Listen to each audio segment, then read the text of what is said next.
আপনি নাশিদ গেয়ে থাকেন, একটু শুনবো আমরা ইনশাআল্লাহ আজকে। مولاي صل وسلم دائما أبدا على حبيبك خير الخلق كلهم مولاي صل وسلم دائما أبدا على حبيبك خير الخلق كلهم محمد سيد الكونين والثقلين محمد سيد الكونين والثقلين والفريقين من غرب ومن عجم مولاي صل وسلم دائما أبدا على حبيبك خير الخلق كلهم। অসাধারণ গেয়েছেন, আমার অনেক ভালো লেগেছে, আশা করি দর্শকদের অনেক ভালো লাগবে। আপনার বিচার কার্য করতে গিয়ে এমন কোনো স্মরণীয় ঘটনা আছে যেটা এখন আপনাকে আন্দোলিত করে, মনে পড়ে, দেশ বা দেশের বাইরে? এটা বলতে গেলে খুব রিসেন্টলি আমি অর্থাৎ রমাদান মাসে জর্ডানের কম্পিটিশনে ছিলাম, জাজ হিসাবে গিয়েছি আমি। ঈদের একদিন আগে আর কি এসছি দেশে। তো আমার এই বিচারক হওয়ার জীবনে সর্বপ্রথম এই জর্ডানের কম্পিটিশন দেখলাম যে 1 থেকে 10 পর্যন্ত যে কজন পার্টিসিপেন্ট ছিল প্রত্যেকের নাম্বার 99 প্লাস।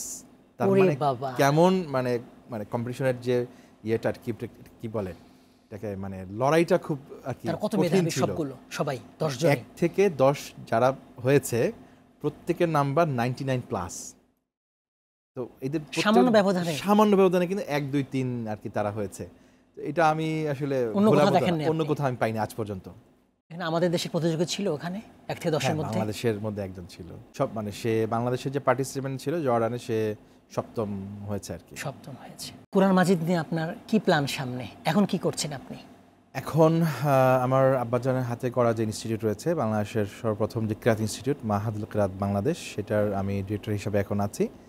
এবং সেই সাথে 1966-এ যে বিশ্বের তৎকালীন সময়ে কোরআন কারাম যে কারিদের নিয়ে যে একটি অর্গানাইজেশন হয়েছিল ইকরা, IQRA, তো এই অর্গানাইজেশন আমি এখন বর্তমান প্রেসিডেন্ট হিসাবে আছি, কাজ করছি।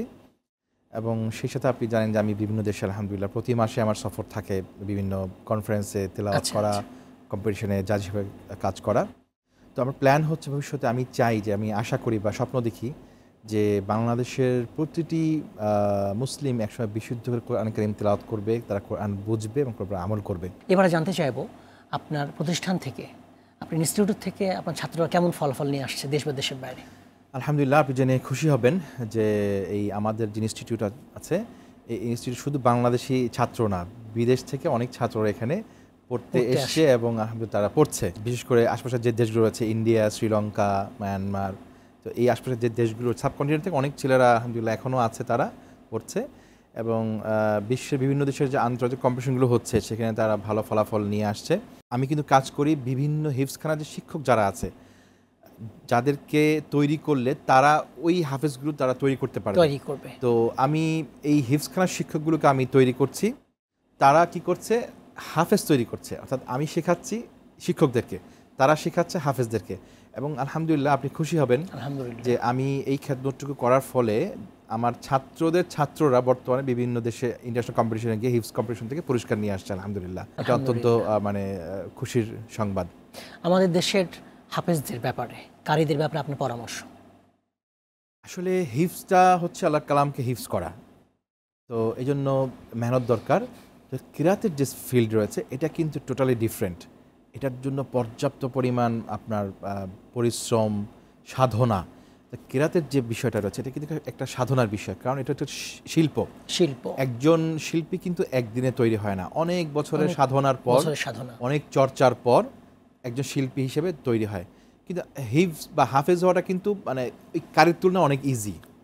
মুখস্থ করছে শুধু, কিন্তু কিরাত এরকম না। কিরাত এটা হচ্ছে একটা শাস্ত্র।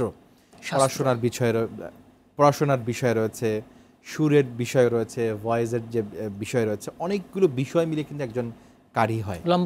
লম্বা সময়, দীর্ঘ সময় এর পিছনে ব্যয় করার পর, পরিশ্রম করার পর, সাধনার পর কিন্তু একজন মানুষ কারি হিসাবে আর কি সে মানে তৈরি হয়। তো যারা হাফেজ আছে বা যারা হিফজ করছে বা যারা কারি হতে চায়, তাদের প্রতি আমার পরামর্শ থাকবে যে প্রথম আমাদের নিয়তটাকে পরিশুদ্ধ করতে হবে। নিয়ত পরিশুদ্ধ, কারণ আমি যদি আমার নিয়তকে পরিশুদ্ধ না করি, আমার যদি নিয়ত যদি ভুল থাকে যে আমি একজন হাফেজ হব বা একজন কারি হব, যে শুধু নাম অর্জন করা, সুনাম অর্জন করবো যশ খ্যাতির জন্য, দুনিয়ার জন্য, তাহলে সেটা আমি মনে করি সে ভুলের উপর আছে। জন্য আমি বলবো যে সর্বপ্রথম নিয়তটাকে পরিশুদ্ধ করতে হবে। আমার আব্বাজান সবসময় আমাকে বলতেন যে বাবা কোরআন পড়বে অবশ্যই নিয়ত যেন কি থাকে, তোমার বিশুদ্ধ নিয়ত হয়, এবং সেই সাথে ইখলাস, যে আমি কোরআন পড়ব একমাত্র আল্লাহর জন্য, যে আমার এই কোরআন পড়া যেন দুনিয়ার জন্য না হয়। মারহাবান মারহাবান মারহাবান।